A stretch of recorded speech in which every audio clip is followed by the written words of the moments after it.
My name is Alex Yakubovich, and this is Stan Garber, and we're so excited to tell you a little bit about Levelpath and talk about AI native procurement. Alex, this is a big week for you. Yeah, my first time in Amsterdam, and our first DPW on this global stage. It's huge, and actually, this is the first time that we've been building Levelpath for a few years, but this is the first time that we're up on a big stage really talking about it and talking about what we built. So yeah, big Those week. are all factually true, but that's not what I was talking about. Okay. Something happened this week? A big day for you? I had a feeling you were going to bring that up. Yeah, I turned 40 just. That's right. You know what? And we couldn't let this opportunity go by. DPW, can you help me out here real quick to celebrate Alex's birthday for just a second? They say pyro is always a good way to start one of these things. Oh boy. So real quick, Alex, on 3, can we do a happy birthday? 1, 2, 3. Happy birthday. Thank you, thank you, thank you. Am I supposed to blow that out? That feels. It's gonna go out, but you can try. That feels dangerous. So there'll be some birthday cake right at the booth. Yes. Now that we're all friends, thank you, DPW. Thank you, Stan. It's a lovely surprise. Let's talk about AI native procurement. Let's do that. And let's talk about our journey that goes along with it. So Alex and I have been working together. You hopefully could tell we're pretty comfortable with one another. We've been working together for over 2 decades now. And we've been in procurement for over a decade now. We actually started with a company in 2014 called Scout RFP. It was a sourcing application. Yeah. Scout started with a simple mission, painless RFPs. That was it. And Scout hit the market at the right time, the right place. Within a few years, Scout became one of the largest sourcing products in the market. That's right. We were acquired in 2019 by Workday for quite a bit, and we ended up running the Workday spend pillar for for almost 3 years. And this is where we got the itch. Alex was like, we got to go do something bigger now. Let's do this. So we left in 22 and started working what is now Levelpath. And Levelpath, so we started working in 22. We went live in 23 with our first customer. And fast forward just a few years from now, we have 120 Pathfinders on the team, wonderful, amazing individuals. We raised over $100 million from some of the biggest venture groups out there. And what we're doing is we are building a revolutionary end-to-end AI native platform from the ground up.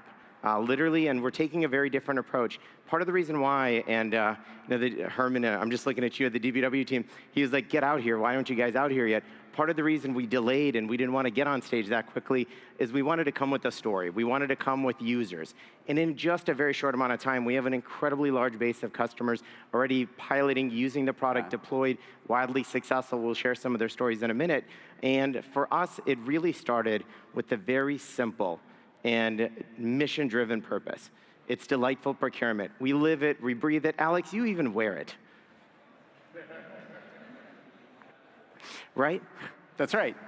And when we set out to build a delightful procurement platform, we thought, and this was 3 years ago, we were like, okay, how are we going to do this? How is it going to be different? What's going to be unique about it, other than a new end-to-end platform, starting with the blank sheet of paper? And the thing that we made a big bet on, which was a very bold bet at the time, was to build the whole thing AI native. So not add AI later or figure out how to build AI in at some point, but or into the applications, but to make AI the foundation of what we're building right from the beginning and build everything AI first, AI native. And we made that big, bold bet based on some pretty compelling data. 100%. We were just looking at the data. AI was accelerating so quickly. I remember this moment, the first time you used, I'm not going to ask the audience, you've all used ChatGPT or something like that, where you have that aha moment. Yeah. And for us, when you look at it, and this is some data that, let's go back in time for a second as we go forward. We've seen how adoption works through technology. It took 38 years for radio to get 100 million listeners. It took television 13 years to get 100 million eyeballs. Yeah. Alex, how long did it take the internet? Well, so it's a third of that, so maybe a third, so 12, 13 years. A little less, 4 years. Oh, sorry, yeah, 4 years. It's math, it's all good. If you go through that process, what do you end with? What do you think it's going to be for ChatGPT? Well, if it's a third of that, then about a year, right? Right, it was 60 days. Right. Also, tricky math, right? And you look at this and you're like, okay, we know this. We've all experienced this. You've probably even seen this data. Here's what we're not talking about that much yet. And this is where it gets really, really exciting, because we made the bet early on when we built this company, the huge investment that's actually happening in front of our eyes right now. Yeah. So when you look at you look at the hyperscalers, these are just the 4 big hyperscalers today. Any takers on what they will deploy in spend this particular year? Well, fun fact, $400 billion is going to get deployed to build infrastructure. That's the chips, that's the data centers, all these things just in just this year alone. And that's just 4 companies. That doesn't count OpenAI, Anthropic, Palantir, any of the government spending that's going into it. So this just 4 companies spending over $400 billion just this year. And that's really the appetizer of what's to come. They're predicting right now, so by 2030, we're going to see $6.7 trillion get deployed on infrastructure development in this. And this is to power the usage that will come that's needed for all of the software, for all the personal uses that we will see. A mind-boggling sum that goes into AI infrastructure. It's kind of hard to comprehend. It is. So to help with that, in this 20-minute session you and I are doing right now, $63 million that have been invested into this equation. Insane. Now, to us, this is where it gave us even more and more conviction. The AI native shift is truly, truly happening. And for us, this is our moment. Yeah, the moment for procurement to look at everything and say, how is it going to be different? What do we need to do to prepare for it? We have to rethink how folks are going to operate. When you and I started so long ago, 10 years ago in this space, we were looking at one view. Yeah. Later, even from 12 months ago to where we are today, everything is operating at a very different pace. And what we want to do is just walk through. So as we're thinking about an end-to-end future state at the end of the day, let's walk through some very fundamental use cases on how we think about it. And then we're going to share some stories that go along with it. So running sourcing events. We've had, everybody loves running. I know, I get excited too, Alex. Running sourcing events are fun. And this is near and dear to our heart as we started with Scout back in the day. Traditionally when we started this process, folks were going through, there's a lot of email, Excel, fast forward a little bit, folks started to Scout it. That's right, and that was fun too. Yeah. But then the reality, and you and I kind of look at each other and what we're thinking about the future, and that's all going to change. That's all changing. It's already happening today, and we can see this where I have a simple idea I'm going to introduce to you, Alex. We're gonna get the audience later on to participate here. You ready? You ready? Right? There's an agent for that. Yeah. There's a fundamental way to think about this differently. And the reality is you can start from using natural language. I want to buy something, from the creation of it to the supplier suggestion, existing in the network and then outside the network, and then being able to launch a review, and then most importantly, analyze within seconds. Things that used to take hours are now going to take seconds. Yeah. We've been showing Levelpath all throughout the conference to people who've come by our booth, and we hope you do too. And people leave and they're like, that was cool. I mean, the hours to seconds paradigm, like when you see it in action, is so, so cool. Very much so. That's sourcing. And that's your sourcing agent, right? Fundamentally, pretty straightforward. Now let's dive a little bit deeper into some other topics. Sure. Stakeholder intakes. Oh, there's nothing better than me filling out an intake form. Quick show of hand, who love intake forms? There's always one person. There's always one. I love it. Thank you. Intake forms, Alex. Yeah. What do you think? I mean, when somebody calls us, a stakeholder calls us, and we want to give them a delightful experience, we don't get out like the big form and we have, okay, so what's the cost center number? And that's not how it works. You're like, Alex, what do you need? How can I help you? That's right. You're just having a conversation, and very much so. Now, Alex, what do you think I'm going to suggest next? What do we do to solve this? I think there's an agent for that. That's right, there is an agent for that. There's a concierge agent now, right? The ability to kick off a natural workflow using natural language to go through and actually kick off, just like you would talk to somebody, just being able for them to come in, fill out a few data points, and then have a conversation back and forth. Sure, you might still have to pick up the phone even after they do this, but the idea is to make it simple to the user and ask relevant information that's actually important to them versus a slew of the mega form, the 96 questions they have to click through, and have it fast. All right, so that's a good one. All right, now what about contracts? Oh, contracts. contracts. How many conversations have we been? It's like, I need help creating them. Then we ask the simple question of like, where are your contracts? And they're like, they're in a big SharePoint. They're in a big Dropbox. They're literally in a filing cabinet sometimes, right? Or it's like, where's the metadata? Where do you have all of that? Whether it's the searching, the creation, all of this information. What do you think? Everything contracts. So what are we going to do about this? I think the audience is starting to get it. There's an... There is. We'll get it on the next one. We'll get it on the next one. This is why we try. We Yeah. do this. There's an agent for that. Yes. And we're going to give some amazing examples around this. But the fundamental idea here, you shouldn't have to go through all of this in a manual fashion. This is all text that you're going through this process. You can modify, you can exchange. And whether you're doing a search for some data, whether you're developing new information, you're doing side-by-side comparisons, you have the tech stack to do that now. There's an agent for that. All right. What do you think? One more? Yeah, let's do one more. All right, risk evaluations and risk monitoring. Woohoo! Everybody's talking about risk. It's important. It is important. And when you think about that, the challenge you get, though, is there's so many steps in the process. And you have to make sure you follow that, whether you're doing active monitoring or you're just doing the onboarding part of the process right now. There's all of these things. And then from the onboarding, you have obligation management that will get created out of it, tracking it, organizing. And then guess what? As time goes on, all that information kind of is a time, that one place that it happened, and then going back to it's kind of a pain. You don't get a chance to do this very often. It takes a lot of time to do it right. So what are we going to do about it, Alex? It's a good thing that... Yeah. You guys are so good. I love this. Well done. That's right. There's an agent for that as well. And how we think about it, it's the exact same. You're starting with a core interface. You're starting with something that you know, you've experienced, everything you're using in a consumer-facing UI. You want to be able to bring that in and going through from the, let's actually kick off based on who you are and what kind of risk level you are as a supplier, IT versus services and others. And then from there, the whole trigger gets set off, and then the agents do their work. And these are all things that we're doing today. This isn't, we're not on stage talking about things that don't exist. We are talking about things that are actively happening and going through this motion today. And then all of this writes to the record of the supplier to track the obligation around that based on triggers you pre-configure that simply say based on time, based on risk flags, based on other things happening even in the global economy, let me kick off additional actions that go with it. Because all agents are action monitors at the end of the day. That's right. So, and the big thing about these agents that we're talking about, they need to be right for your business. That's right. Right, It's Alex? not one size fits all. Exactly. And we're not just talking about, there's a reason we're not saying we have agents for that, or there's At least not on this stage right now. That's right.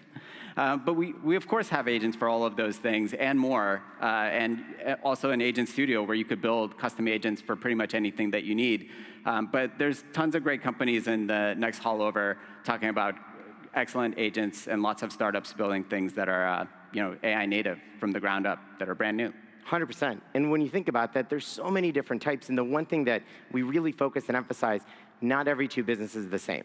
And as you think about architecting this for your organization, if you come out of the box and like, here's our standard agent, that's going to work for a minute, right? Then very quickly you're going to realize every business has got a different sourcing workflow, a front door workflow, a risk and compliance workflow, how they look and monitor contracts is different. So whether you're orchestrating many steps in the process through an orchestration agent that you're talking within a platform stack, or you're going in and out of other applications, or you're actually doing work at a specific point, like help me review this contract, help me analyze this sourcing event, help me build this side-by-side review, like a very simple prompt agent. All of it configured to your needs today. Like that's power and that's automation. And we're going to talk about that and how we were actually going through and working with customers that have embraced this idea, how they've embraced agents in their ecosystem. Yeah, let's talk about it. All right, Alex, let's start with one of my favorite customers, GATX. Yes. Right? They've been around. They're a large, incredibly large freight logistics organization. Yeah, they've been around for over 125 years now, which is amazing. Almost and they're as old as you now. Oh. And they're actually one of the largest, if not the largest, train leasing company in the world. So a huge company, global, and doing this on a global scale. And imagine this scenario. Your leadership team comes to you and says, we want to run 10 times the number of sourcing events that we've run before in the same year with the same team. That's what GATX was looking at. In GATX, they started working with us, and Bob Campbell, their head of sourcing, was tasked with this idea. And his natural instinct was they've got 16 support centers across North America that they was like, this is where a lot of spend is happening at too. And so what he did, we sat down with him within a short amount of time. We actually built a sourcing agent that was designed to go do a series of actions that they needed to go get done that's based on their criteria, and we went out and built it. We then did a very simple training exercise. He did it, actually, not us. He did a simple sourcing training exercise with all of those groups, empowered the individual category leaders within all those repair centers to go out and do it. And they were up and running in days. Which is and then amazing. The goal of 10x over the year was actually accomplished 10x over the first quarter. Folks started using the tech to actually do their work. Like, that's a very real world example. Yeah. Okay, now, let's talk about Western Union, another iconic brand. Absolutely. They actually started as a telegram company, so they know a thing or two about disruptive technology. They sure do. So one of the best stories, I was speaking earlier to the CPO, Joe, and I was like, Joe, walk me through, you're using AI-related tools now today. Walk me through, like, how does it making your life personally better as a CPO? And one of my favorite simple stories, he's like, you know what, Stan? He's like, typically what I've typically done is I get about 3 to 4 emails every week or a call in between there from a leader within the business asking about a specific supplier, a specific contract, something. And normally I would take that, send that over to somebody to review. I would then take a look at that, review it, and then send it back to them. It took me about 36, 48 hours to go through that process. Some of you probably shaking your head, something that you have to deal with all the time. He's like, now I just type in the supplier name, the contract data pulls up, and then I just search using natural language, copy and paste, search, it comes with the reply. Literally, I hit copy, put it in the email right back because it's already formatted to a natural language style. He could tweak it, but he's like, I've taken something that took me 36 hours to reply to the business down to 5 minutes, and I do it myself when I need to. And my leaders have asked me, why am I doing this so much faster? Yeah. And that is a very real example of how things that took hours now take seconds. It's magic. It's just how software should work, Alex. But well, yeah. as we think about other great examples, SSM Health, a massive health organization. Yes. 23 big hospitals throughout the U.S. In the Midwest. Heavily regulated. And they, obviously with tariffs happening across the globe, specifically in America, they very quickly, their head of supply chain was tasked with, I need you to look through all of our contracts. So in natural order, he went to our biggest stakeholder, Rachel, and was like, Rachel, I need you and your team to figure this out through our contract stack. And I know we can all imagine this scenario because something happens in the news and we have to react to it. And it's something that may be completely different. We've seen a lot of this over the last few years where we have to go and figure out, hey, what's in our supplier base? What's in our contracts? How do we react to this in a great way? And guess what? Rachel did not read 10,000 contracts. No. She did not. She literally went through, used her discovery agent to go through, identify, it was $45 million worth of risk exposure that they had incredibly quickly and brought that back to the head of supply chain, back to the board. Where they were able to be very quickly. Yeah, they were happy about this. And the theme that you're hearing us talk about very actively, AI native infrastructure, the impact you're going to see is things that take hours now take seconds. That's right. And to me, and to us, that is what we're trying to accomplish with this idea of delightful procurement. It's so critical on how we think through all of this, because the delight will come through that natural order. That's right. Now, Stan, these jackets, these delightful procurement jackets. Those are nice jackets. They are, and they come with a special built-in feature. See, each one of these comes with this delight button. What you got over there? Let's hit it. That's delightful. Oh, that is really cute. You know, the only thing is that that's really good for like a conference room, not a conference like DPW. Could we try that one more time with the help of DPW? That's delightful. That's what I'm talking about. Got to have some fun up here. Now, with that, thank you so much for taking the time to hear a little bit about our mission, our vision here at Levelpath. We're very much so on this big mission to build the next end-to-end AI native approach and make the process delightful along the way. So please connect with us, chat with us afterwards. We've got a lot of love for this industry and a big future ahead. So thanks, everyone at DPW. Thank you, everyone. delightful.